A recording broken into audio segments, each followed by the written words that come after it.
Presiden Amerika Serikat AS Donald Trump enggan bertemu dengan pemimpin China Xi Jinping.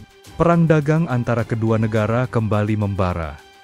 Hal aneh terjadi di China, mereka menjadi sangat bermusuhan, kata Trump dalam sebuah postingan panjang di Truth Social. Trump mengecam kebijakan kontrol ekspor yang diberlakukan China pada mineral tanah jarang, bahan baku penting untuk berbagai produk teknologi. Trump mengatakan, China mengirimkan surat ke negara-negara di seluruh dunia yang merinci kontrol ekspor pada setiap elemen produksi mineral tanah jarang.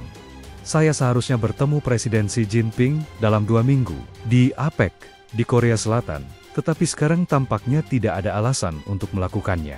China tidak boleh dibiarkan menawan dunia, tetapi tampaknya ini sudah menjadi rencana mereka sejak lama, kata Trump. Sebagai balasannya, AS mengenakan tarif tambahan untuk produk China sebesar 100%, sehingga angka totalnya menjadi sekitar 130%. The person who actually got the Nobel Prize called me and said, I'm accepting this in honor of you because you really deserved it. A very nice thing to do. I didn't say then give it to me though. I think she might have. She was very nice, and I've been helping her along the way. They need a lot of help in Venezuela. It's a basic disaster. So, and you could also say it was given out for 24, and I was running for office in 24. You know, all of the transactions that we did in terms of closing, but there are those that say we did so much that they should have done it, but I don't take. I'm happy because I saved millions of lives, many millions of lives. You are buying icebreakers from Finland. Yeah. But what if Russia and Vladimir Putin attacks Finland? Would you defend Finland? I would. Yes, I would. They're a member of NATO. I would. They're great people, but I don't think that's going to happen. I don't think he's going to do that. I think the chances of that are very, very small. But it's very interesting because you have a very big military relative to your size. You have a very powerful military, one of the best. And but certainly we will be there to help. Okay? Thank you. Mr. President, the United States has previously said that that Europe would have to take more responsibility for its own security. Are you or the U.S. planning to withdraw some of the U.S. forces from the European soil? No, but we may move some around a little bit. I'd ask you that question, Pete. Go ahead. I think that's right, Mr. President.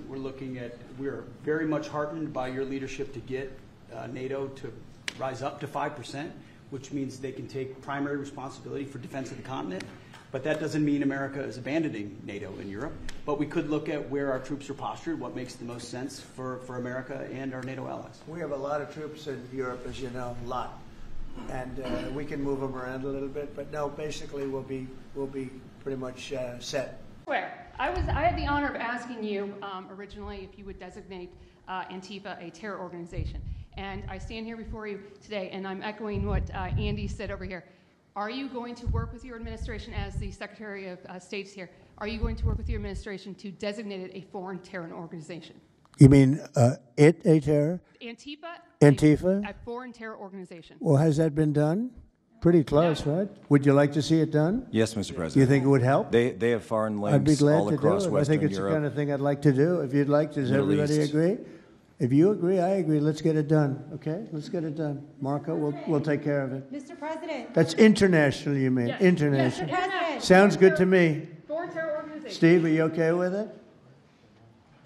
Yes, it's true. There are extensive foreign ties, and I think that would be a very valid step to take. Good, I think so too. Yes. Good, I think it's a good point. Thank you.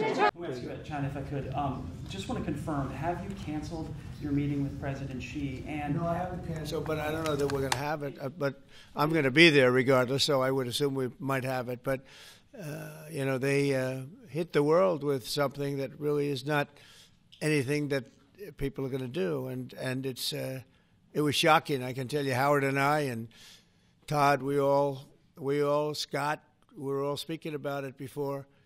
And we said, where did that come from? It was just, that was out of the blue, right? Out of the blue, they came up with this whole import-export concept and nobody knew anything about it. So. If they roll back their export controls, the new announcement, would you Well, roll yeah, back? look, we're going to have to see what happens. That's why I made it November 1st. We'll see what happens. Yeah. Mr. President, the last time, Mr. President, Go ahead, please. what else besides software could be on the table in terms of export controls? A lot more. A lot more. I mean, you have software, but you have a lot more. We have airplanes. We have airplane parts. You remember that from last time. And we were just surprised at China. I have a very good relationship with President Xi, and they did that. This is not something that I, instigated. This was just a response to something that they did. And they didn't really aim it at us. They aimed it at the whole world. The whole world is subject to it. So I thought it was very, very bad. But we have many things, including a big thing is airplanes. They have a lot of Boeing planes, and they need parts and lots of things like that. The person who actually got the Nobel Prize called me and said, I'm accepting this in honor of you because you really deserved it. A very nice thing to do. I didn't say then give it to me though. I think she might have. She was very nice, and I've been helping her along the way. They need a lot of help in Venezuela. It's a basic disaster. So, and you could also say it was given out for 24, and I was running for office in 24. All of the transactions that we did in terms of closing, but there are those that say we did so much that they should have done it, but I'm happy because I saved millions of lives, many millions of lives.